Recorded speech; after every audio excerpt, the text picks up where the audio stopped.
하나님 말씀 오셨습니다. 하나님 말씀 베드로전서 3장 21절입니다. 하나님 말씀은 베드로전서 3장 21절 말씀, 신약성경 제 성경으로는 381페이지입니다. 신약성경 381페이지 베드로전서 3장 21절 말씀 찾으셨으면 제가 봉독하였습니다. 물은 예수 그리스도께서 부활하심으로 말미암아 이제 너희를 구원하는 편이 곧 세례라. 이는 육체의 더러운 것을 제하여 버림이 아니요 하나님을 향한 선한 양심의 간구니라. 아멘. 이 시간은 웨스트민스터 소교리 문답 제 55강입니다. 구원의 방편으로서의 성례 부분을 살펴보도록 하겠습니다. 성례. 소교리 문답 제 91문부터 93문까지 오늘 시간 살펴보도록 하겠습니다. 제 91문, 어떻게 하여야 성례가 효력 있는 구원의 방도가 됩니까?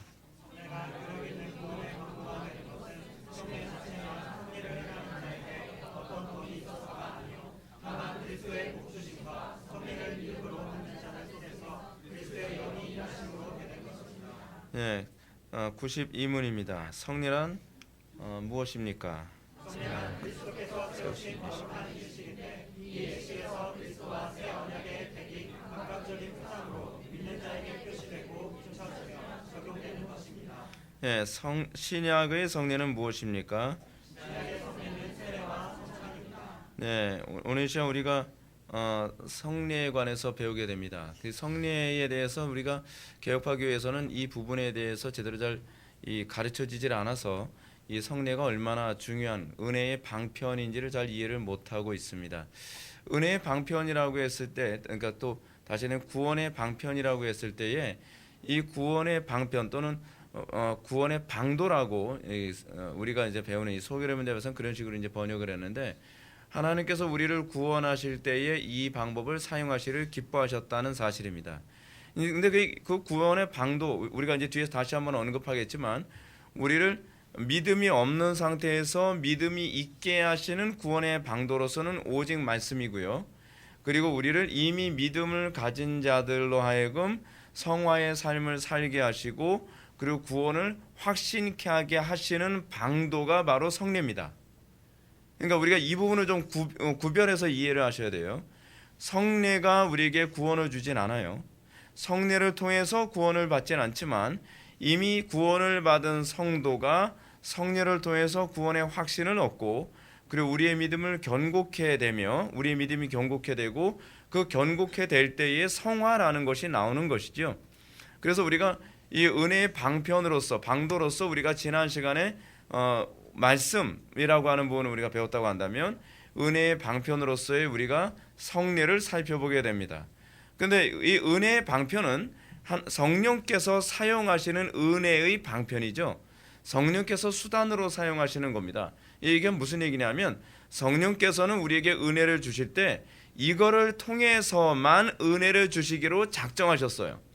그러니까 프로그램으로, 그러니까 우리가 자꾸 착각을 하는 게 뭐냐면 무슨 경배와 찬양해야지 은혜를 받는다는 등 무슨. 근데 여러분 참 묘한 게 뭐냐면 왜 성경에 있는 거 가지고 안 하냐 말이에요.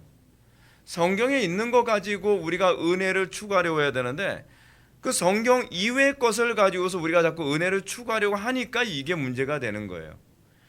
그러니까 우리가 오늘 시간 그 성례에 관한 부분을 살펴보면서 우리에게서 성례가 얼마나 중요한 것인지 그리고 성례가 어떻게 우리에게 은혜의 방도로 우리에게 주어진 것인지에 관해서 오늘 시간 좀 살펴보는 시간을 갖도록 하겠습니다.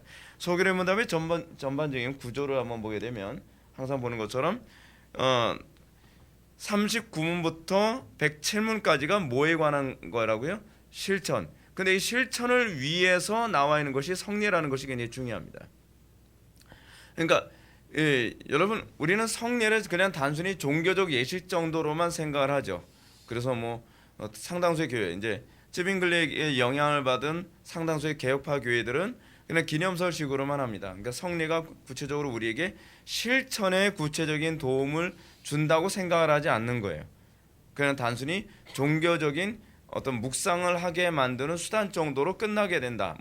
이제 그 정도로만 이해하고 있는 것이죠. 근데 성례의 궁극적 목적이 뭐냐면 우리를 주의 계명을 우리로 하여금 지키고 실천하게 하는 데 목적이 있어요. 그러니까 이 부분을 분명하게 염두에 두시고 이걸 들으셔야만 합니다. 자, 들어가게 한번 볼까요? 우리는 효력 있는 구원의 세 가지 방도를 살펴보고 있습니다. 지난 시간 가운데에 우리가 말씀을 살펴봤다면 이번 시간에는 구원의 효력에 있는 두 번째 방도가 되는 성례에 대해서 우리가 이제 살펴보고자 합니다.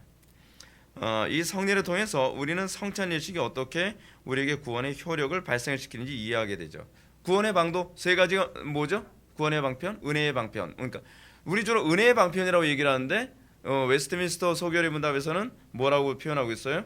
구원의 방도라고 얘기했어요. 그런데 은혜라는 말을 다른 말로 구원. 사도 바울이 은혜란 말과 구원이라는 말을 동일한 의미로 사용했죠. 그래서 여기서 지금 우리가 소위 은혜의 방편으로 알고 있는 조직신학에서 은혜의 방편으로 그렇게 이해하고 있는 용어로 여기서는 구원의 방편, 구원의 방도라는 표현으로 사용하고 있다는 것을 염두에 두십시오.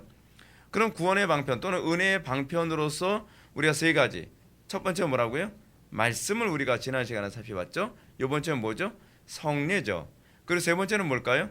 이제 기도. 그러면 이제 기도하게 되면 우리는 뭘 배우게 될까요? 다음 시간부터 이제 주기도문을 배우게 되겠죠. 근데 참 이상한 것은 우리가 하나님께 은혜를 받기 위해서 이 세 가지는 주거라고 사용하지 않아요. 하나님께서 정하신 거예요. 그러니까 성령님께서 우리에게 은혜를 주실 때 이 세 가지를 통해서 우리에게 주시기로 작정하셨는데 신기하게 이 세 가지에 대해서는 관심이 없어요. 왜 그럴까요? 그 은혜를 받지 않아서 그래요. 은혜를 받으면 자동적으로 이 세 가지에 관심을 갖게 되어 있어요. 그래서 여러분들이 내가 구원받은 하나님의 백성인가 아닌가를 우리가 검증하는 중요한 시금석 중에 하나는 무엇입니까? 내가 말씀을 사모하는가? 그렇죠? 그래서 예수님께서 우리에게 뭐예요? 너희가 말씀으로만 양식을 삼겠냐라고 하는 것을 우리들에게 가르치셨죠. 그렇죠? 그래서 나온 것이 오늘 은혜의 방편으로서 이 성찬이 나오는 거거든요. 성찬이 뭐예요? 우리는 애굽의 음식으로 살지 아니하고 하나님의 입에서 나오는 말씀으로만 살겠습니다라고 하는 고백을 하는 거죠. 근데 이 부분에 관해서는 좀 더 뒤에서 자세하게 설명을 합니다. 그래서 구원받은 성도들은 세상 것으로 삶을 유지할 수 없다는 걸 믿어요. 이게 믿음이죠. 세상 사람들은 어떻게 해요? 야, 무슨 재미로 사냐? 돈 버는 재미로 살지. 무슨 재미로 사냐? 성공하는 재미로 살지. 무슨 재미로 사냐? 뭐 권력을 쥐는 재미로 살지. 자기의 삶의 의미, 자기의 생존의 힘을 거기서 의미를 찾는데 우리는 아니다. 우리는 우리의 삶을 그거로 유지한다고 믿지 않는다. 그래서 어떻게 보죠? 세상 사람들이 참 희한한 종자다. 그렇게 보죠. 아니 어떻게 그 말도 안 되게 말씀으로만 살 수 있다고 생각하냐? 그래서 믿음이 없는 사람들의 특징이 뭐죠? 그렇게 하면 안 된다. 말씀으로 못 산다. 이런 얘기를 자꾸 해요. 근데 목회자 입에서 자꾸 이런 소리가 나오면 곤란하죠. 목회자 입에서 그런 소리가 나온 사람이 있다는 게 문제인 거예요. 오늘날. 그렇죠? 말씀으로 못 살아요. 성도들이 말씀을 살려고 막 애를 쓰면 거기다가 막 찬물 끼얹죠. 말씀으로 못 살아요. 말씀으로. 요즘 세상에 어떻게 성경대로 삽니까? 세상이 바뀌었지. 세상이 옛날부터 항상 그랬어요. 여러분. 세상은요 항상 말씀대로 살 수 없었어요. 인류 역사상 아담과 하와의 타락 이후부터 말씀으로 살기 좋았던 시대는 전혀 존재하지 않았어요. 말씀으로 살면 손해보고 말씀대로 살면 핍박당하고 말씀대로 살면 짓밟히고 말씀대로 살면 괴로움 당하는 또는 왕따 되는 그것이 어느 시대든지 항상 있었던 거거든요. 그런데 기독교인들의 입에서 그것도 소위 기독교 지도자라는 사람 입에서 요즘에 어느 시대인데 말씀으로만 사는 이런 얘기하면 곤란하죠. 말씀으로만 안 된다라고 해도 그거는 그 사람이 이 구원 여부를 중생 여부를 사실은 좀 의심해 볼 필요성이 있어요. 우리가 거듭난 이후에 우리에게 나타나는 거예요. 여러분들 자녀들을 어떻게 양육을 해야만 합니까? 말씀으로 살 수 있다고 가르쳐야죠. 말씀으로 살 수 있다. 하나님께서 말씀대로 살게 해주신다. 이 세상 주관자는 하나님이지 마귀가 아니다. 여러분 악한 자들은 얼마나 교만한지 아십니까? 악한 자들은요 내 힘으로 내 지혜대로 다 된다고 생각을 해요. 그래서 그 사람들이 말씀을 안 받아들이는 거예요. 그 사람들이요. 그러면 우리는 어떤 고백을 해야죠? 그 사람들은 자기를 하나님으로 여기니까 그렇게 고백하는 거잖아요. 그렇죠? 내 생각대로 하면 다 돼. 그럼 우리가 하나님을 믿는다고 한다면 어떻게 해요? 하나님 말씀대로 하면 다 돼. 이런 고백을 할 수 있을 때 그걸 믿음이라고 할 수 있는 거죠. 그게요. 자, 그래서 첫 번째 우리가 그 구원의 방편 또는 은혜의 방편을 말씀 솔라 스크립투라라고 했다고 한다면, 두 번째 방편 또 방도라고 한다면 성례에 대해서 이제 살펴보고자 합니다. 이 성례에 관해서는 사실 제가 할 얘기가 참 많아요. 왜냐하면 저는 성례에 대해서 고민을 되게 많이 했기 때문에, 성례가 저도 제가 목사 안수 받고 성례를 집례해야 되는 시기가 점점 가까이 올수록 제가 굉장히 고민이 많이 됐었어요. 성례가 은혜의 방편이라고 하는데 별로 은혜롭지가 않아요. 그러니까 저는 적어도 이건 경험을 했거든요. 말씀이 나의 삶을 변화시키고 말씀이 은혜의 방편이라는 체험은 이미 목사 안수 받기 전까지도 얼마나 체험을 많이 했는지 전 그거에 대해서는 정말 확고부동한 확신을 가지고 있었는데, 말씀이 은혜의 방편이라고 하는 것은 좀 이해가 안 되더라고요. 말씀을 성례 죄송합니다. 성례가 은혜의 방편이라는 건 이해가 안 되더라고요. 왜냐하면 성례에 참여했어도 제가 어렸을 때서부터 그 입교를 하고 난 다음에, 저는 이제 유아 세례를 받았으니까 입교를 하고 난 다음에 제가 유아 세례를 받은 게 아니군요. 저는 유아 세례가 아니라 저는 그냥 세례를 받았어요. 성결교에서 저는 그 모태 신앙생활을 했으니까 세례를 받고 난 이후에 제가 성찬에 참여하는데 별로 달라지는 것도 없고 별로 유익되는 것도 없고 별로 제 믿음이 견고해진다는 걸 제가 경험해 본 적이 없어요. 그러니까 제가 저부터도 이 성례에 관해서 확신이 없는데 성도들한테 성례에 참여하라고 얘기한다는 것 자체가 모순이잖아요. 그럼 일단 어떻게 해요? 저는 이제 이 부분에 대해서 제가 확신을 얻을 때까지 들이파야죠. 예. 그게 제 양심상 그래요. 그래서 이 문제 가지고서 고민하고 책을 읽고 묵상하고 연구하고 그러는 가운데 내가 성례를 잘못 이해하고 있었구나. 성례가 은혜의 방편이 되어지는, 구원의 방도가 되어지는 방식이 내가 생각하는 그게 아니었구나라는 걸 알았어요. 그러니까 신학이 잘못됐던 거죠. 신학이 잘못됐는데 신학이 잘못된 걸 가르쳐준 사람이 없는 거예요. 누가 가르쳐주냐면 칼빈 선생님이 가르쳐줬었어요. 만나봤냐고요? 아니, 만나본 건 아닌데 기독교 강요를 통해서 제가 알게 된 거예요. 그러니까 우리 개혁파 이 성례론이 굉장히 깊이가 있고 탁월한데 이걸 제대로 잘 전수가 잘 안 된 것이 문제라는 거죠. 하여간 이 성례를 통해서 우리는 성찬 예식이 어떻게 세례와 성찬 예식이 어떻게 우리에게 구원의 여력을 발생시킨지 이제 이해하고자 합니다. 그 구원의 방편을 살펴보는 것은 아주 중요합니다.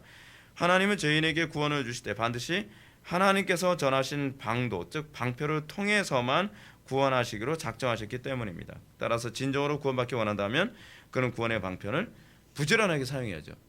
그러니까 여러분들이 정말 구원받기를 원한다고 한다면, 여러분 제가 이 구원이라고 하는 용어를 사용할 때 굉장히 포괄적인 의미를 사용하고 있는 겁니다.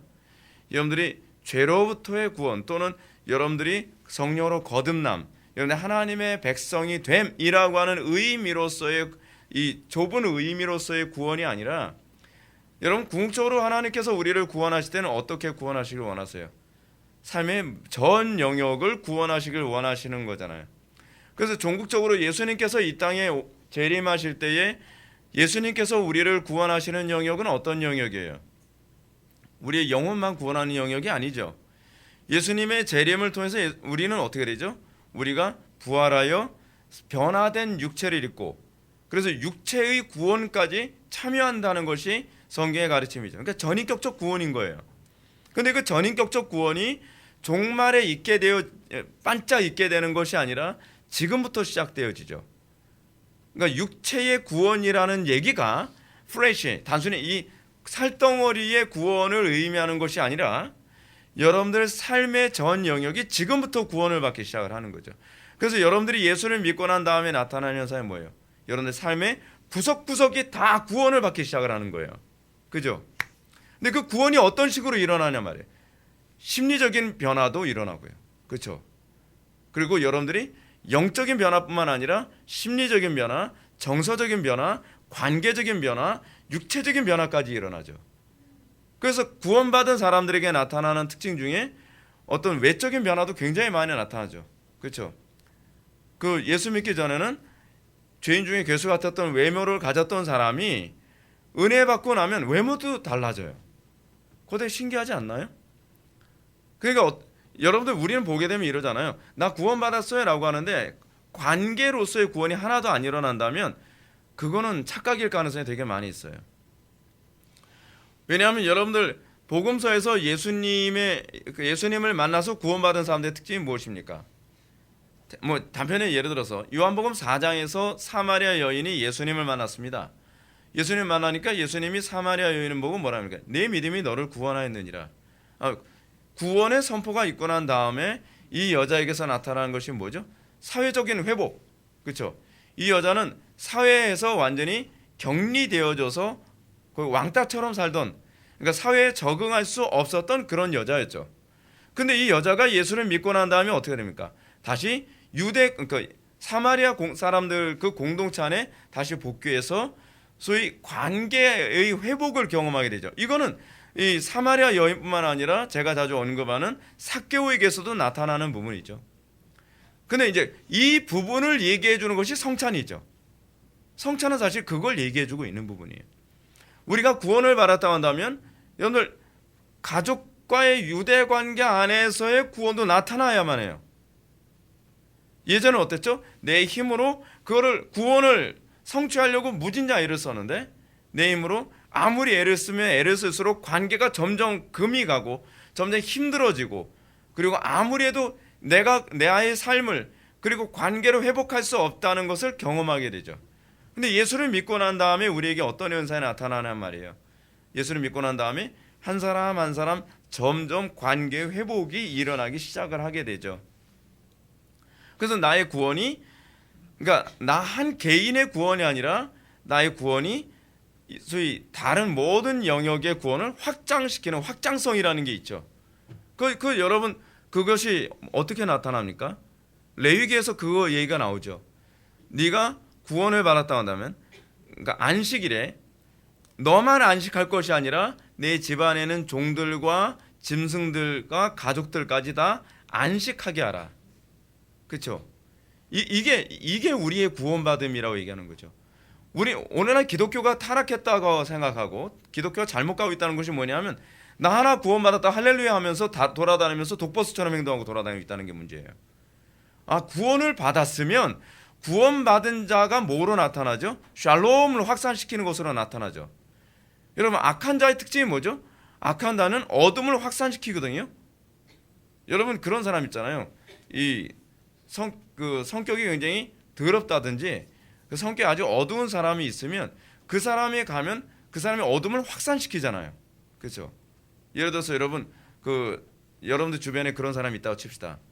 굉장히 히스테리가 심하거나 그냥 굉장히 좀 그 성격이 어둠침침한 사람이 있어요. 근데 그 사람이 어떻죠? 다른 사람을 만나면 자기만 어둡고 자기만 우울한 것이 아니라 딴 사람까지 우울하게 만들어요. 딴 사람들까지 어둡게 만들죠. 그래서 사람들이 그런 사람 되게 만나기 싫어해요. 가뜩이나 우울한데 너 만나니까 더 우울해. 막 이렇게 돼버리는 거죠. 근데 왜 사람들이 그리스도인들을 그토록 만나기를 기뻐하죠? 내가 어둡고 우울하고 힘들 때 저 사람을 만나면 밝아지고, 그렇죠? 내가 저 사람을 만나면 힘을 얻고, 내가 저 사람을 만나면 마음이 화평케 되어지는 그런 현상이 나타나기 때문에. 그 인간에게는요, 우리가 구원받기 이전과 이후의 차이는 뭐냐면 구원을 내가 확장시키는 사람이냐 사망을 확장시키는 사람이냐라는 것을 통해서 내 영혼의 성향의 변화를 그렇게 측정이 가능하죠. 그죠? 그러니까 비포와 애프터가 분명해야 되는 거예요. 비포와 애프터가. 그래서 하나님께서 정하신 방편을 통해 우리가 구원을 받고 나면 우리는 우리가 가는 곳마다 그 구원을 확장시키는 역사가 나타나야 되느냐, 나타나고 있느냐, 우리는 그걸 날마다 좀 살펴볼 필요성이 있습니다. 그러니까 여러분 제가 부교육자 생활할 때도 굉장히 좀 기대가 많이 되는 게 그거였어요. 제가 어느 교회 가든지 새로 부교육자 생활을 딱 시작을 할 것 같다. 이제 어느 교회 이제 사역지가 딱 결정되고 나면 기대 반, 불안함 반이 있어요. 가게 되면 또 어떤 전쟁이 기다리고 있을지 이제 항상 그게 이제 불안한 거고, 또 거기서 한번 전쟁을 치르고 나면 그 항상 하나님께서 함께 하시니까 제가 가면 분위기가 다 달라져요. 그러니까 중고등부 애들이 완전히 지옥 같았던 중고등부라고 하더라도 제가 이제 중고등부 애들은 좀 더 빨라요. 이상하게 연령대가 올라가면 올라갈수록 시간이 많이 걸리고 연령대가 어리면 어릴수록 또 시간대가 적게 걸리는 것 같아요. 제가 중고등부 사역할 때는 어떤 교회에서 한 2주 만에 애들이 다 바뀐 경우가 있었거든요. 딱 갔더니 완전 그 애들이 그 굉장히 트래시한 애들이었는데 애들이 모이면 애들이 서로 대화도 안 해요. 서로 대화도 안 하고 뭐 저에 대해서도 관심도 없고 근데 그 다음 주에 설교를 하는데 회심이 일어나니까 분위기가 완전히 싹 달라지는 거예요. 애들이 서로 사랑하고 그리고 저하고도 유대 관계가 그냥 회복되어지고 교회 안에서 정말 그 유익을 끼치고 가정에서도 유익을 끼치는 아이들로 그냥 비포 애프터가 딱 달라지는 거예요. 아, 거기에 기쁨이 있죠. 거기 사역에 정말 기쁨이 있어요. 가는 곳마다 저를 만나는 사람들마다 달라지는 거예요. 기쁨이 있는 거죠. 그건 뭐예요? 구원의 확장성이죠. 전도가 뭔지 아세요? 전도요? 내가 구원받았기 때문에 그 구원이 확장되는 현상이에요. 만나는 모든 사람들에게 복의 근원으로서의 삶을 살아야 되는. 근데 그게 하나님께서 우리를 부르신 목적이죠. 너는 뭐가 될지라? 복이 될지라. 실제로요. 우린 전인격적인 구원을 경험하죠. 그것이 이제 성례를 통해서 나타나죠. 자, 한번 볼까요? 성례가 어떻게 효력 있는 구원의 방도가 되는가? 91문 보면 성례가 효력 있는 구원의 방도가 되는 것은 성례 자체나 성례를 행하는 자에게 어떤 덕이 있어서가 아니요 다만 그리스도의 복 주심과 성례를 믿음으로 받는 자들 속에서 그리스도의 영이 일하심으로 되는 것입니다. 여러분 우리가 이 부분을 좀 염두에 둡시다. 성례가 효력 있는 구원의 방도가 되는 것. 그러니까 우리는 성례에 참여했을 때에 우리 한 달에 한 번씩 성례 하지 않나요, 그렇죠? 뭐 성찬 예식을 이제 주로 이제 얘기하는 바인데 성례에 참여했을 때 어떤 사람은 성례의 은혜를 받는가 하면 어떤 사람은 성례에서 은혜를 받지 못하는 사람이 있어요. 왜 그럴까? 여기서 이제 저에 대한 면죄부가 이제 주어지게 되는데 성례 자체나 성례를 행하는 자에게 어떤 덕이 있어서가 아니에요. 제가 덕이 있고 없고의 문제가 아니란 얘기예요. 굉장히 기분이 좋아요. 다만 그리스도의 복 주심과 성례를 믿음으로 여기서 굉장히 중요한 핵심이 이거죠. 여기서 왜 이런 표현이 나왔을까요? 그리스도의 복 주심, 그리스도의 복 주심이라고 하는 얘기는 뭘까요? 성례 역사를 얘기하는 거예요. 성례 역사.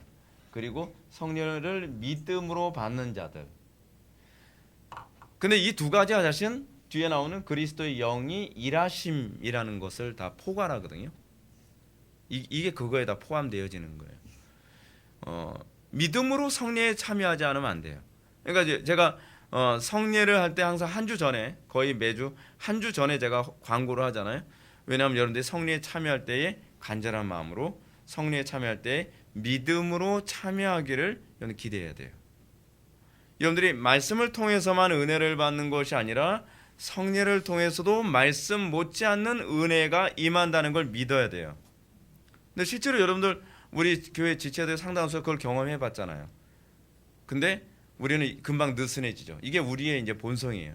금방 느슨해져요. 그러니까 여러분들이 주님 내가 말씀을 통해서 은혜 받은 것처럼 성례에서도 은혜를 받게 해주십시오. 근데 이 성례가 어떤 특징, 왜 말씀 선포 다음에 성례가 있는가? 잘 보세요. 은혜의 방편이 주일 공예배가 얼마나 은혜의 방편으로 가득한지 알겠죠? 여러분 주일 낮예배 때에 뭐가 있죠? 찬양과 기도가 있죠. 근데 기도가 뭐예요? 은혜의 방편이잖아요. 그렇죠? 기도가 은혜의 방편인데 우리 교회는 예배 시간에 기도가 유난히 많죠. 다들 그러더라고. 이 교회는 예배 시간에 기도가 유난히 많다고요. 그리고 또 뭐가 있죠? 거기에 말씀 선포가 있죠. 그리고 나서 예배가 마치고 난 다음에 곧바로 성례를 하죠. 성례는 뭐죠? 성례는 그거예요. 여러분들이 말씀을 통해 은혜를 받고 나면 그 다음에 성례는 우리가 그 말씀을 어떻게 나의 삶에 적용하여 살 것인가를 묵상하게 만드는 시간이에요. 그래서 칼빈이 성례는 자주 할수록 좋다라고 얘기하는 거예요. 제가 요즘에 성례에 관해서 묵상해 보면 성례는 매주 할수록 좋겠구나라는 생각이 들어요. 그런 생각이 들어요. 성례를 통해서 여러분들이 매번 나의 삶에 내가 오늘 은혜 받은 걸, 우리는 그렇잖아요. 은혜 받고 난 다음에 여러분 우리에게 가장 가까다 나타나는 심각한 문제가 뭐냐면, 말씀을 통해서 은혜를 받고 깨달았는데 이걸 묵상과 연결시키지 않고 적용시키지 않으면 어떻게 되죠? 맞춤표를 찍지 않고 끝난 것처럼 돼버리고 말아요. 그러니까 말씀에는 은혜를 받았는데 삶의 실천이 안 되는 거예요. 삶의 실천이 되도록 하나님께서 우리에게 주신 게 뭐예요? 성례죠. 그래서 여러분 어떻습니까? 말씀을 딱 듣고 난 다음에 성례에 참여하면서 그러죠. 하나님, 제가 오늘 이 말씀을 들었는데 이 말씀이 내 살이 되게 해주십시오. 내가 이 말씀으로만 살게 해주십시오. 이 말씀만이 나의 삶의 라이프 스타일이 되게 해주시고, 내가 내 인간의 지혜, 인간적인 수단, 인간적인 방법을 다 포기하고, 십자가죠, 그렇죠? 이거를 정과 육을 십자가에 못 박고 내가 이 말씀대로만 한 주를 승리하게 해주십시오. 그 마음으로 우리가 성찬에 참여하는 거거든요.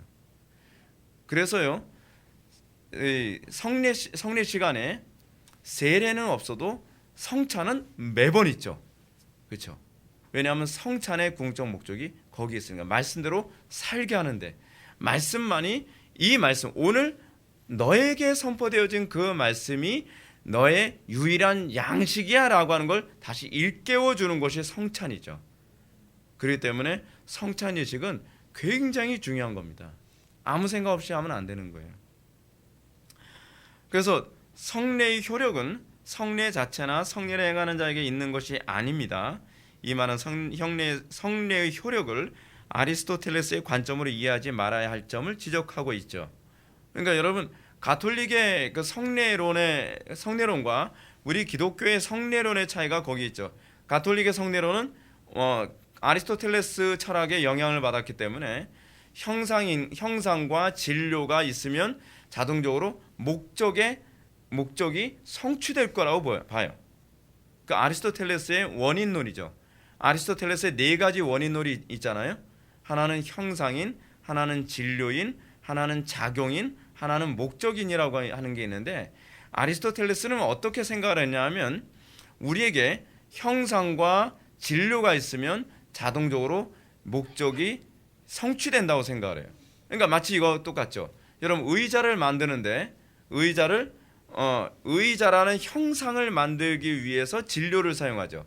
그 진료가 뭐예요? 나무일 수도 있고, 또는 뭐 쇠로 만들 수도 있고요, 플라스틱으로 만들 수도 있고, 다양한 식의 의자가 있죠. 그러면 그 진료를 통해서, 이 재료를 통해서, 이해하기 쉽게 이 재료를 통해서 의자라는 걸 딱 만들어 놓으면 그 다음에 어떻게 돼요? 누가 작용하지 않아도 알아서 그 의자에 앉죠, 그렇죠? 근데 그거를 안타깝게도 성례에도 그대로 적용을 했어요. 신앙생활에도 그대로 적용을 했단 말이에요. 그래서 어떤 식으로 생각을 했죠? 소위 빵과 포도주라고 하는 재료를 가지고, 그리고 이 성례라고 하는 형상인을 만들어 놓으면 거기엔 자동적으로 누가 역사하실 것이다? 성령님께서 역사하실 것이다 라고 생각을 한 거예요. 대단한 오류죠. 대단한 오류예요. 제가 플라톤의 국가론이나 그 플라톤의 프로타고라스를 제가 읽으면서 느끼는 게 뭐냐면, 가끔 가다가 이런 오류가 굉장히 많이 나타나요. 근데 여러분, 이 아리스토텔레스가 논리학이라고 하는 걸 만든 이유가 뭐냐면, 이런 식의 오류에 빠지지 않도록 하기 위해서 그런 거거든요. 여러분, 이런 논리가 복잡하게 여러 개가 쫙 나열됐을 때, 예를 들어서 논리가요, 하나의 결론에 도달하는데, 예를 들어서 한 5개나 10개의 과정이 있다 칩시다. 근데 거기서 하나의 과정에서 오류가 딱 빠지면 그 다음부터는 완전히 산포로 가거든요. 그럼 뭐하고 똑같냐면요, 여러분, 우리가 전철을 타잖아요. 전철을 타는데 전철의 레일이 한번 잘못 딱 들었으면 어떻게 됩니까? 이제까지 잘 왔어도 소용이 없어요. 완전히 딴 데로 가버린 거하고 똑같죠. 논리가 그래요. 우리가 가끔 하다가 자꾸 오류에 빠지는 이유가 뭐냐면, 어떤 논리에서 오류에 빠졌는지를 찾아내질 못하는 거예요. 맞는 것 같은데 왜 이런 현상이 나타나지? 그런 생각. 맞는 것 같은데 왜 이런 오류가 나타나지? 이게 오늘날 개혁파 교회 안에서 나타나고 있는 중요한 요인 중에 하나죠. 개혁파 교회에서 어떤 문제가 발생한다고요? 이런 아리스토텔레스적 사고방식이 있는 거죠. 예배라고 하는 형상이 있어요. 예배라는 형상의 재료가 뭐죠? 기도, 신앙 고백, 말씀, 찬양, 뭐 그런 것들이 사실 형상이잖아요. 그렇죠? 근데 이 재료를 성경적으로 정확하게 다 끼워 놓고 성경대로만 설교하면 성령께서는 알아서 역사하시나요? 아니죠. 절대로 아니죠. 어떻게 해야지 성령께 역사하시죠? 하이델베르크 요리문답 95문인가요? 94문인가 나오는 것처럼 기도해야죠. 우리가 간절히 기도하고 믿음으로 참여할 때라야만 거기에 은혜가 임하죠. 근데 믿음으로 반응하지 않는 거예요. 히브리서 기자가 히브리서 3장에서 얘기하는 것처럼 우리가 믿음으로 참여해야지 거기서 은혜가 임하는데, 내가 성경적으로 예배를 집례했으니까 당연히 은혜를 받는 거지. 그래서 뭐라 그래요? 회중들이 은혜를 못 받는 건 그들 책임이야. 그렇지 않아요. 설교자는 반드시 성령에 붙잡혀서 설교를 해야 되죠. 그 다음에 회중들이 은혜를 못 받는 건 그들에게 책임을 돌릴 수 있는 거죠. 그들이 강팍해서 은혜를 못 받든지, 그가 기도로 준비하지 않아서 못 받든지, 그들이 뭐 딴 생각해서 은혜를 못 받든지, 그건 그 다음의 문제죠. 근데 우리가 성경적으로 예배를 디자인하고 그렇게 예배를 집례했으면 알아서 은혜가 임할 것이다 라고 생각하는 건 오류죠. 근데 상당수의 개혁파 교회가 왜 오늘날 우리 교회는 예배가 있도록 차가운가, 왜 냉랭한가, 그 원인을 못 찾죠. 철학이기 때문에 그래요. 성령의 역사 아니에요. 성령께서 역사하시면 어떻게 되죠? 성부 하나님적 예배, 그렇죠? 하나님의 주권에 의해서 성부가 작정하신 대로 예배를 해야죠. 그렇죠? 그리고 성자께서 구원을 완성해 놓은 것을 예배의 진료로 삼아야죠. 그렇죠? 그리고 성령께서 그 예배를 사용하실 때에 비로소 어떻게 해요? 그때 성령의 은혜가 임하는 거죠. 그래서 예배는 어떻게 해요? 삼위일체 하나님께 대한 예배예요. 성부의 주권이나 성자의 주권이나 성령의 주권 중에 한 분의 하나님의 주권을 인정하지 않아도 그거는 철학이 돼버리죠.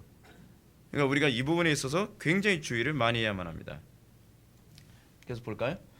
이것은 결코 성경적이지 않습니다. 교리문답은 성례의 효력이 다만 그리스도의 복주심과 성례를 믿음으로 받는 자들 속에서 그리스도의 영이 일하심으로 되는 것이라고 가르칩니다. 성례의 효력은 오로지 성령의 역사를 통해서만 가능합니다. 근데 이제 문제가 뭐냐면 성령의 역사를 조장해내려고 하는 현상이 자꾸 나타나죠. 어떻게 하죠? 음악으로 또는 멘트로. 그래서 자꾸 그 성찬 예식 때 사람들이 별로 은혜를 못 받는 것 같으니까 은혜를 받은 것처럼 조작해내는 것이 뭐냐면 이제 악기를 사용하는 거죠. 악기를 막 웅장하게 막 이 속에 내장이 다 막 울릴 정도로 파이프 오르간을 빵 누르면서 하면 뭐 그게 은혜가 임한 건지 그렇지 않으면은 이게 내가 감동을 받은 건지 막 헷갈리기 시작하는 거예요.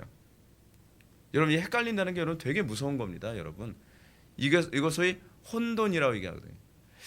제가 우리 교회의 공적 예배에서 피아노 이외에는 사용하지 않는 이유가 거기 있어요. 여러분들이 은혜를 받은 게 이게 감동받은 건지 은혜 받은 건지 헷갈리지 않도록 하기 위해서예요. 아주 가장 최소한의 악기만을 사용해서 그냥 어떻게 보면은 굉장히 우리 교회 예배가 어떻죠? 드라이하게 보일 수 있죠. 그렇죠? 뭐 악기라고 해봐야 뭐 피아노 하나만을 가지고서 예배를 해요. 제가 옛날에 다른 게 이제 청년부 사역할 때 그때 생각해 보면 청년부실 딱 들어가면 항상 뭐 있죠? 드럼 있죠. 드럼, 신디사이저, 뭐 온갖 요란 악기들 해야 그래야 예배가 된다고 생각하잖아요. 그래서 제가 딱 가자마자 가장 먼저 없앤 게 드럼 없앴어요. 드럼. 여러분 드럼 막 치면요, 내가 은혜 받은 건지 그렇지 않으면 감동 받은 건지 구분이 잘 안 돼요. 그래서 그런 그 감정을 조장해내기 위해서 사용하는 악기들이 주로 타악기들이거든요. 타악기의 특징이 뭐죠? 둥둥둥둥둥둥 두들기면은 내장이 자꾸 울리거든요. 내장이 울리면 여러분 우리의 내장이 감정기관이라는 거 여러분 알고 계시죠? 예. 어떤 내장이 강한 사람은 주로 뭐 감수성이 예민하고요. 어떤 사람의 내장이 그 발달한 사람은 주로 이 용기가 많이 있고 어떤 사람의 내장 기관이 발달한 사람은 뭐 어떻고 이게 다 달라요. 인내력이 강하고 뭐 이런 게 있어요. 실제로 그게 실제로 그래요. 근데 내장 기관을 자꾸 타악기를 가지고 자꾸 둥둥둥둥 두들기면 어떤 현상이 나타나냐면 그냥 막 눈물이 나오기도 하고. 실제로 옛날 듀란이라고 들어보셨습니까? 못 들어보셨으면 야 젊은 사람이에요. 제가 10대 때 저 인기 많았던 그 락 가수 중에 하나가 듀란이었거든요. 듀란. 근데 듀란의 드러머가 그런 얘기를 했어요. 나에게 드럼만 주어진다면 사람들의 감정을 자기 맘대로 가지고 놀 수 있다고요. 타악기가 가지고 있는 힘이에요. 그래서 이 뭐죠? 그 샤먼들이 주로 뭘 많이 사용하죠? 타악기를 많이 사용하죠. 그 주로 사용하는 악기들이 막 이렇게 뭐 두들기는 악기들 종류잖아요. 그렇죠? 뭐 원시 부족들 보이다 막 뭐 두들기잖아요. 근데 그렇게 되면 일종의 사람들이 정서적 혼란에 빠지거든요. 그러면서 사람들이 막 여러분 영화 같은 데 보게 되면은 그렇게 막 두들기면 사람들이 막 환호하고 정신이 획가닥한 상태에서 자녀를 막 불 가운데 집어 던져서 막 제물로 바치기도 하고 그러잖아요. 그 한국 교회 안에서 그런 식으로 샤머니즘적인 부흥회를 많이 인도한다니까요. 그래서 광신도를 만드는 거죠. 광신도를요. 그리고 나서 예배 끝나고 나서 돌아오면 어떻게 되죠? 뭔가 공허해요. 뭔가 열심히 부르짖고 뭐가 막 했는데 그때는 막 눈물 쏟아가면서 아버지 하면서 막 기도하고 그런 것 같은데 문제 오고 나면 아버지는 어디인가 안 계신 것 같고 마음은 공허한 거예요.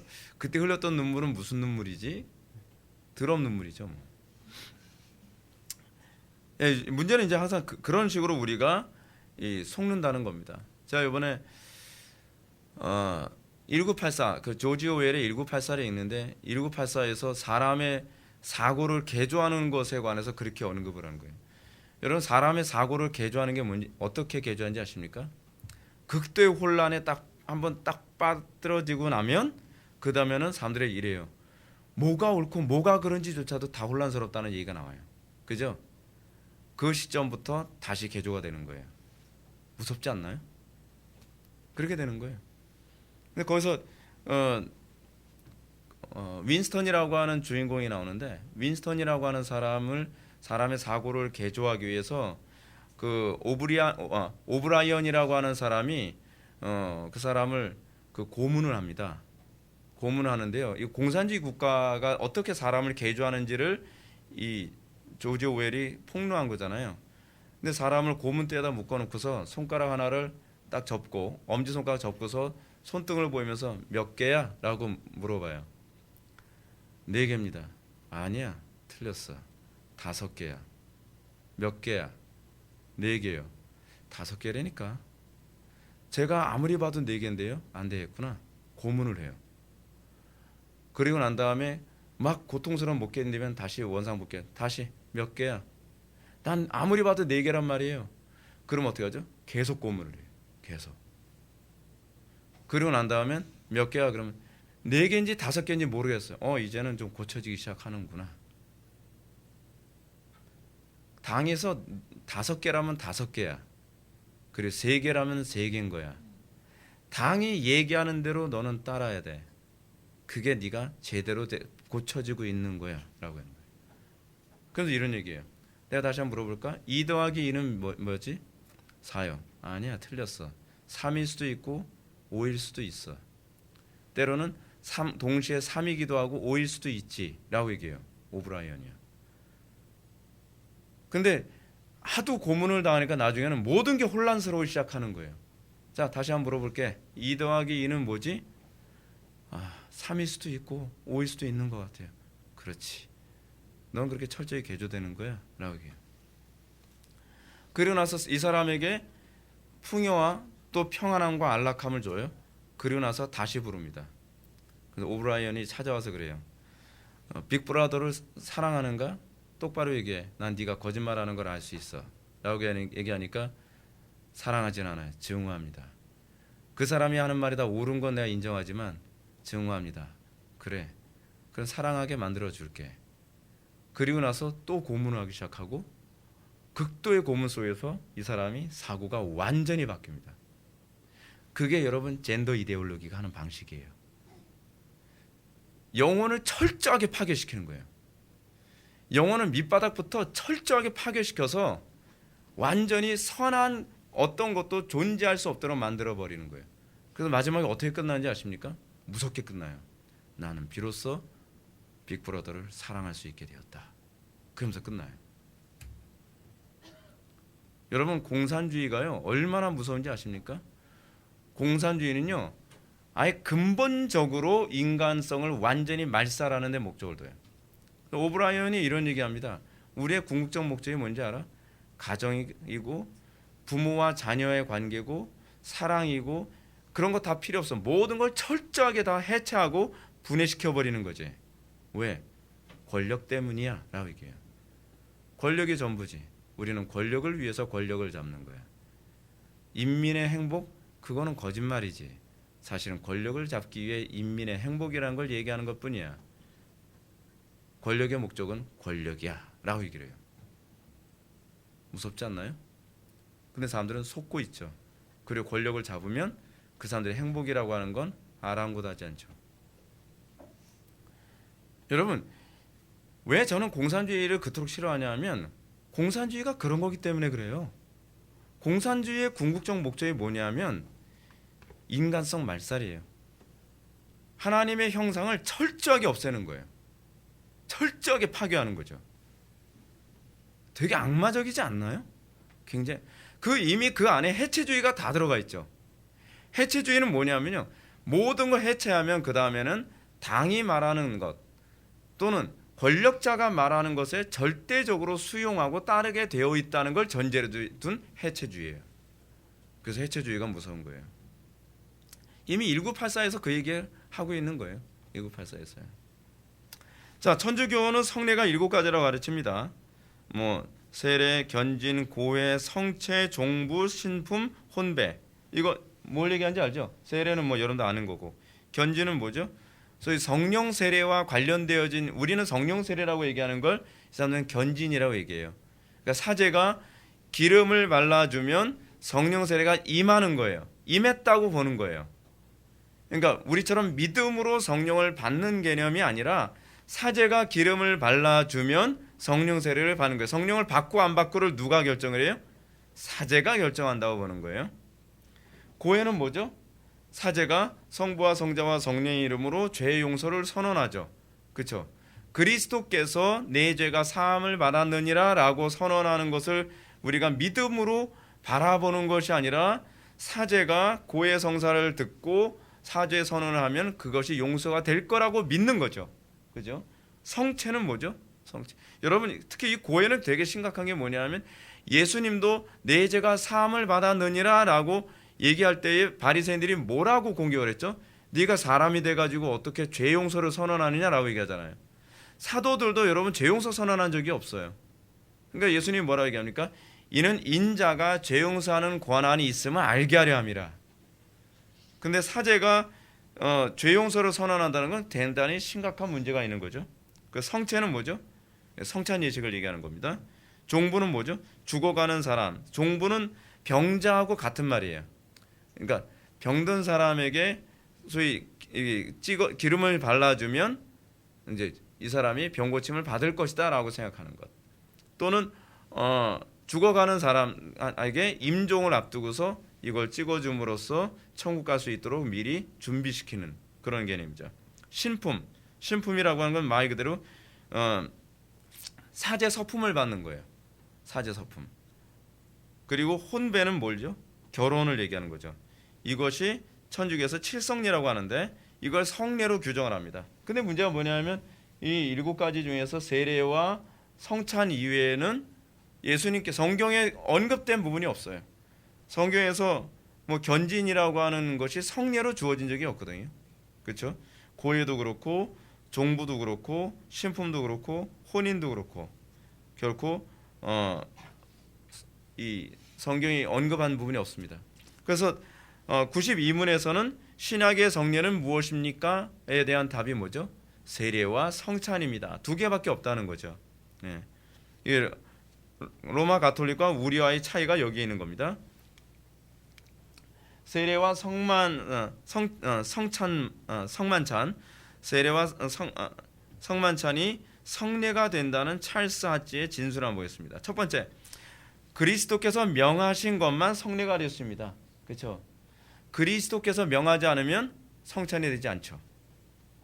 두 번째로, 외적이고 가견적이며, 가견적이라는 게 뭐죠?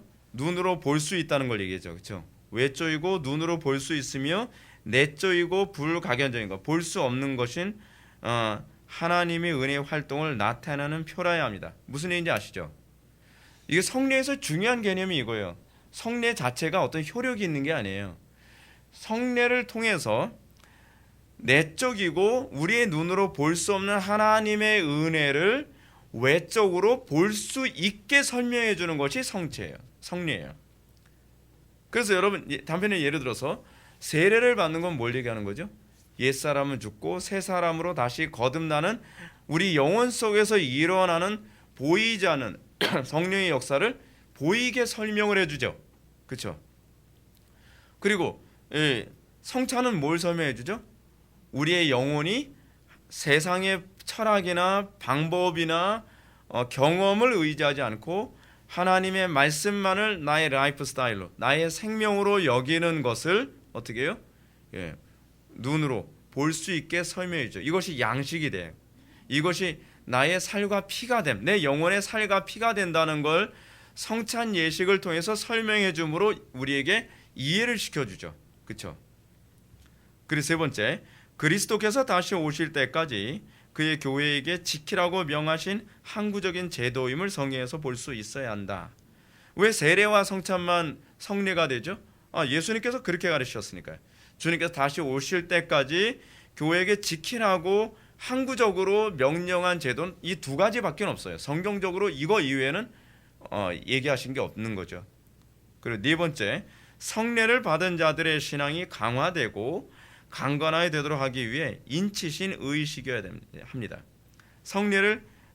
세례를 받은 자들의 성례를 받은 사람들의 신앙이 강화되어져야 돼요. 근데 어떻게 강화되느냐? 그게 이제 제가 좀 이따 말씀드리는 거죠. 성례에 참여했는데 믿음에 아무 유익이 안 된다. 제가 그래서 어떤 교수님한테 실천신학 교수님한테 제가 그걸 질문했다 했잖아요. 성례가 어떻게 믿음을 강화시킵니까? 구체적으로 좀 알고 싶습니다. 그랬더니 그냥 하면 믿음이 강화돼요.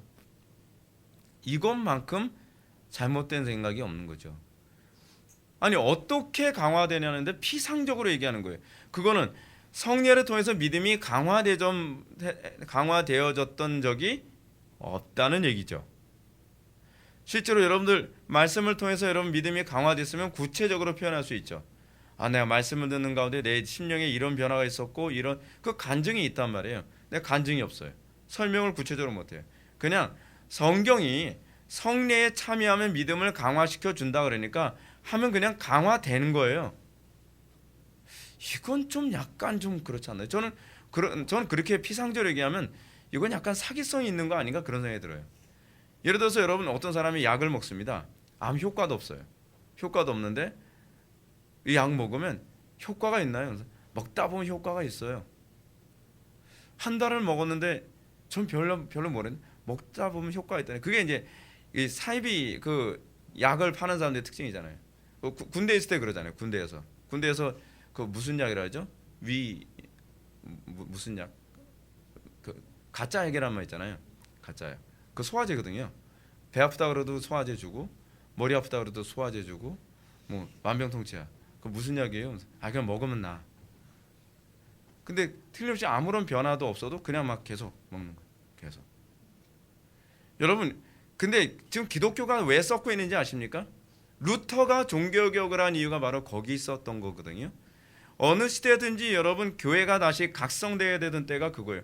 나는 루터가 그 얘기하는 거예요. 난 아무리 고해성사해도 나는 죄사함에 대한 자유함이 없는데, 나는 아무리 기도 많이 해도 난 달라지는 게 없는 것 같은데, 난 아무리 종교행위 열심히 해도 달라지는 것 같은 게 없는데 뭐가 어떻게 달라진다는 거예요.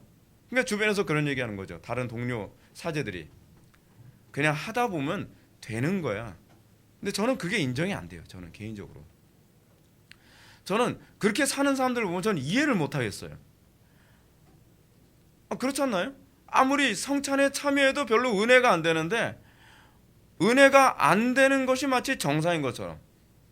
그럼 왜 은혜가 안 되는지 찾아야 되잖아요. 그렇잖아요? 예배에 아무리 참여해도 달라지는 것이 없으면 내가 문제인지, 그렇지 않으면 그 교회가 문제인지, 저 목사님이 문제인지 뭔가 좀 자꾸 점검해야 되는 게 이게 정상적인 사고 아닌가요? 근데 생각을 안 해요, 사람들요. 원래 그런 거야 그래요. 원래 그런 게 아니죠. 저는 원래 그런 거라 생각하지 않아요. 원래 그런 거라면 예수님께서 우리에게 하라고 하지 않으셨을 거라고 생각을 해요. 뭔가 유익이 있으니까 그런 거잖아요. 여러분, 성례 받은 자들의 신앙이 강화되고 강화돼야 돼요. 그리고 강건하게 되도록 하기 위해서 인치신 의식이라고 한다면, 인치셨다는 게 무슨 얘기예요? 예수님께서 확실하게 이거를 보증해 줬다는 거거든요. 그럼 여러분들이 성례에 참여하면 뭔가 달라져야죠. 안 달라지면 이상하죠. 그거에 대해서 의문을 안 갖는 사람이 이상한 거죠. 그 다음 한번 볼까요? 천주교 성례의 심각한 오류는 무엇입니까? 천주교는 성례가 첫째로 특별한 형식에 따라 집행돼야 하고, 둘째로는 올바른 의도에서 집례돼야 한다고 봅니다. 성례는 반드시 로마 가톨릭이 생각하는 방식만 효력이 있다고 볼 뿐 아니라 성례를 베푸는 집례자 또는 목사라고도 할 수 있죠. 이 영적 상태에 의해서 그 효력이 좌우된다고 보는 것입니다. 그러나 요한복음 4장 2절을 볼 때에 세례를 준 자들 가운데 가룟 유다도 있었다는 게 중요한 거죠. 가룟 유다가 세례를 줬는데 그렇다고 해서 그 세례가 효력이 무효? 아니에요. 그러니까 우리는 이렇게, 여러분들 이렇게 생각을 해야 돼요. 여러분들 성당에서 세례를 받고 와도 우리 교회에서 그거를 무효시 안 하죠. 왜냐하면 우리 개혁파 신화에서는 그렇게 봐요. 성부와 성자와 성령의 이름으로 세례를 받았으면 그 세례를 준 자가 어떤 사람이냐가 중요한 것이 아니라 그 세례가 삼위일체 하나님의 이름으로 세례를 받았느냐가 중요하다고 보기 때문에 그래. 그 근거가 여기에 있는 거예요. 여기에요. 그래서 여러분들이 세례를 받을 때 예를 들어서 여러분 성령 충만한 목사님께 세례를 받은 사람이 더 낫고 성령 안 충만한 목사님이 세례를 받으면 무효다, 그런 거 없거든요. 세례 요한에게 뭐 세례를 예를 들어서 뭐 예수님의 제자 중에서 누굽니까? 뭐 베드로에게 세례를 받은 사람은 더 특별해지고 가룟 유다에게 세례 받은 사람 배도하나요? 그건 아니잖아요. 그렇죠? 이게 이제 여기서 그 성경적 근거가 바로 요한복음 4장 2절에 나오는 부분입니다. 그래서 이럼에도 불구하고 예수님은 유다의 세례가 부당하다거나 무효가 된다는 어떤 암시도 하지 않으셨습니다. 성례의 효력과 유익은 집례자의 경건에 있는 것이 아니라 신자의 마음에 좌우된다는 것이 성경의 가르침입니다. 그 성례가 무엇인가? 첫 번째, 성례는 각각적인 표상입니다.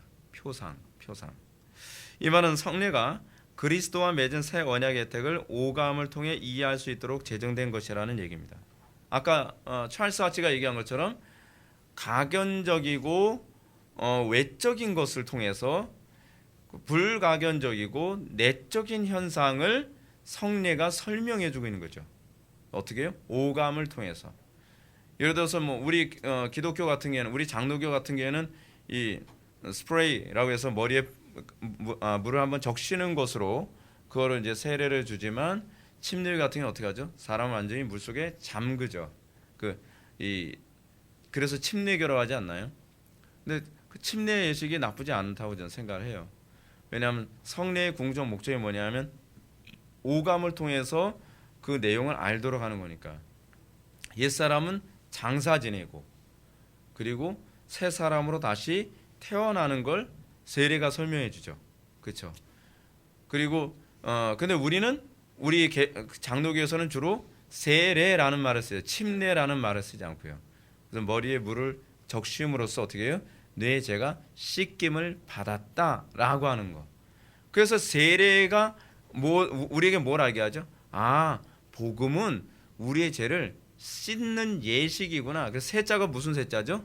씻을 세자죠. 씻을 세자. 그 우리의 죄가 물로 씻기듯 씻겼구나. 그래서 우리는 그 세례와 관련된 부분을 이해하는데 주로 어떤 본문을 더 염두에 두죠? 요한복음 13장이죠. 온몸이 씻긴 바 됨. 온몸이 씻긴 바 된 사람은 발만 씻음. 그렇죠? 세족식에 관한 부분.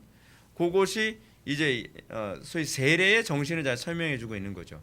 오감을 통해서 우리 속에 그 일이 일어나는 거예요. 성령으로 거듭날 때 어떤 일이 일어납니까? 죄가 씻기는 거야.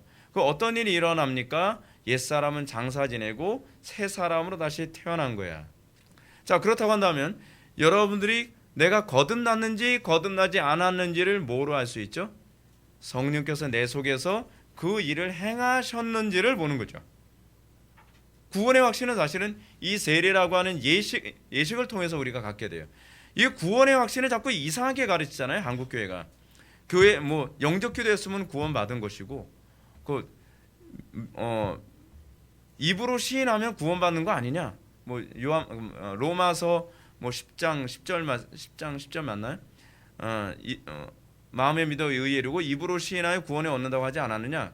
그 구절 가지고 엉뚱하게 적용을 해가지고서 어떻게 생각을 해요? 그냥 네가 믿었으면 구원 받은 거야. 믿었으면 거듭난 거야. 근데 죄가 씻긴 삶의 모습이 없어요. 옛 사람이 죽고 새 사람으로 다시 태어난 변화된 삶이 없는데 자기가 자꾸 구원받았다고 생각하는 거예요. 세례가 설명해 주잖아요. 세례가 구원받은 자의 모습이 어떤 모습인지 설명해 주잖아요. 그렇죠? 그러니까 그걸 통해서 내가 확신을 얻는 거죠. 세례 예식 왜 준 거라고요? 구원의 확신을 점검하는 시금석으로 준 거예요. 가견적인 외적 형식을 통해서요. 근데 그걸 깡그리 무시하니까 자동적으로 성례를 무시하니까 어떤 현상이 나타납니까? 구원의 확신 교리가 파괴되어져 버리는 거예요. 이상하게 돼 버리는 거죠.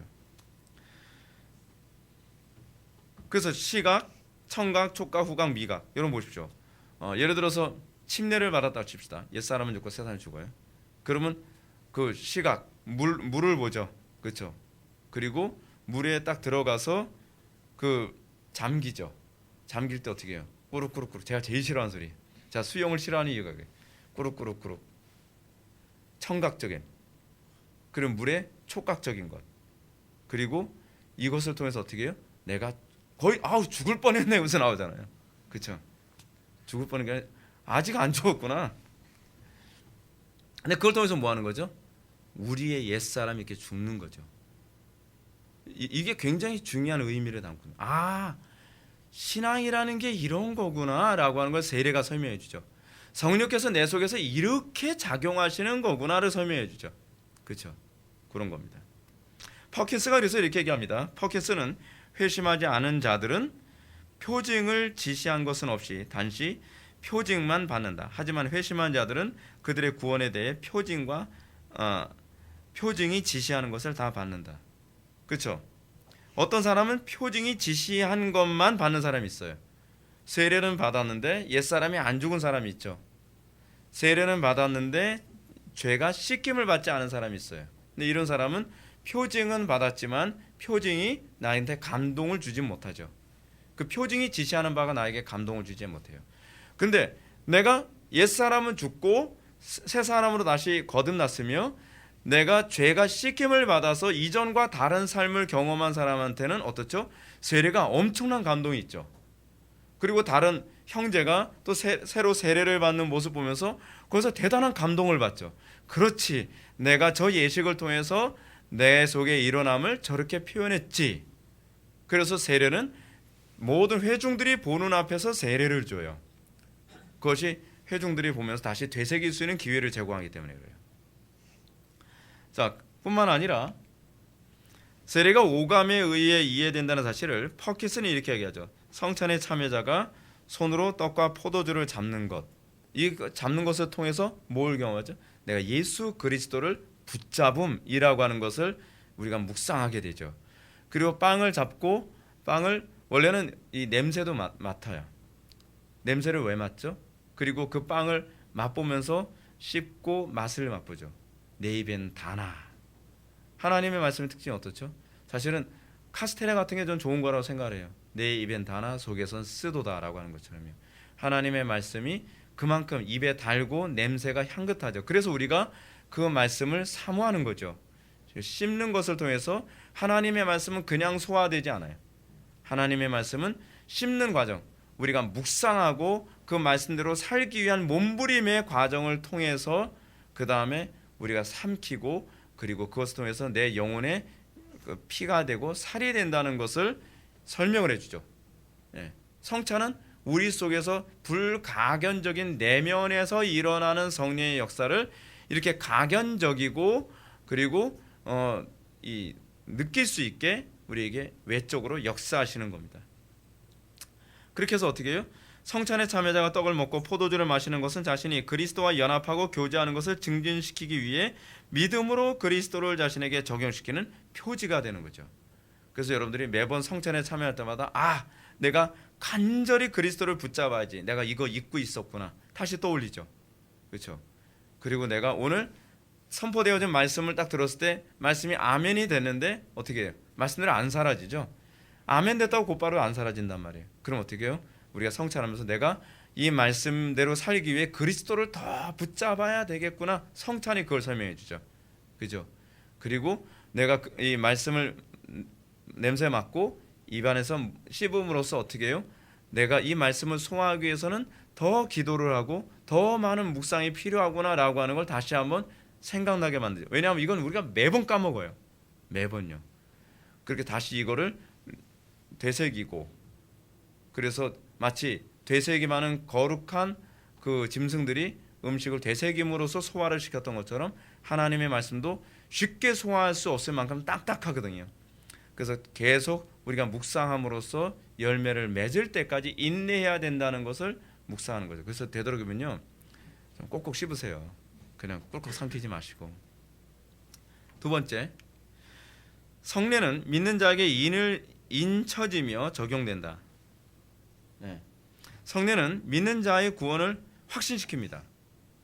이 성례의 역할이 이미 받은 구원에 대한 보증이 무엇인지 설명해 주기 때문이죠. 믿는 자는 구원받은 자에게 나타나는 보증 현상이 무엇인지 설명해 주고 묵상케 합니다. 세례를 통해 옛 성품이 장사되고 새 성품이 다시 태어남을 이해하게 하고, 성찬을 통해서는 말씀만이 신자의 유일한 양식이 됨을 묵상하죠. 그래서 어떻게 해요? 나에게서 이 현상이 나타나고 있다고 한다면 나 구원받은 사람이구나 라고 하는 구원의 확증을 무엇이 줘요? 세례와 성찬이 구원의 확신의 근거로 작용하는 거예요. 이것이 나에게 외적이고 가견적으로 나타난다고 한다면 이걸 우리는 다른 말로 뭐라 하죠? 열매라고 했죠. 열매. 이것을 통해서 내가 구원받은 하나님의 백성이구나 라고 하는 걸 확신하게 되는 겁니다. 자, 감각적인 것이 믿음을 줄 수 있는가라고 하는 부분. 감각적인 체험이 믿음에 도움을 줄 수 있는가를 한번 생각해 봅시다. 우리가 아는 것처럼 기적과 이적을 체험하거나 보는 것이 믿음을 주지 못하죠. 그렇죠? 요한복음 12장 37절은 이렇게 많은 표적을 저희 앞에서 행하셨으나 저를 믿지 아니하니라고 가르칩니다. 믿음은 어떻게 생겨요? 들음에서 납니다. 들음은 오로지 예수 그리스도의 말씀을 통해서만 생기는 거죠. 여기서 핵심을 바르게 이해해야만 합니다. 세례와 성찬은 믿음이 없는 자에게 구원을 주시는 은혜의 방편이 아닙니다. 믿음이 없는 자에게 믿음을 주시는 것은 오로지 말씀입니다. 그죠? 세례와 성찬은 이미 믿은 자들의 믿음을 견고케 하는 데 있어요. 그죠? 그래서 성례는, 여러분 성찬은 누구만 참석하죠? 세례 받은 사람만 가능하죠. 그건 중요한 설명이 있죠. 어떤 의미를 가지고 있어요? 거듭난 사람만이 말씀대로 살 수 있다는 것을 가르치기 위한 가견적이고 외적인 표징이에요. 그죠? 그래서 우리가 거듭났다고 한다면 그 표징이 가리키는 것만 보여주는 것이 아니라 그 표징 자체가 우리에게 은혜가 되고 우리의 믿음을 견고케 하는 것입니다. 그래서 여러분, 제가 예를 들어서 요거 하나 더 집어넣었죠. 노아의 홍수 이후에 무지개가 누구에게만 효과를 주죠?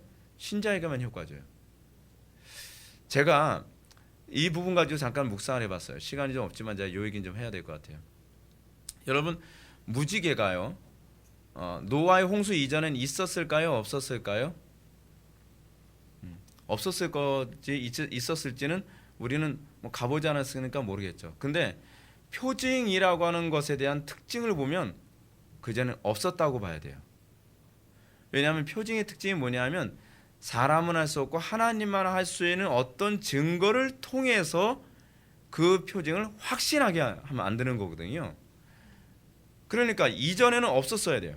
그러니까 예를 들어서 여러분 항상 표징, 여러분 실제로 여러분 구약 성경을 보게 되면 그 부분을 무지개를 표징이라고 얘기하고 있어요.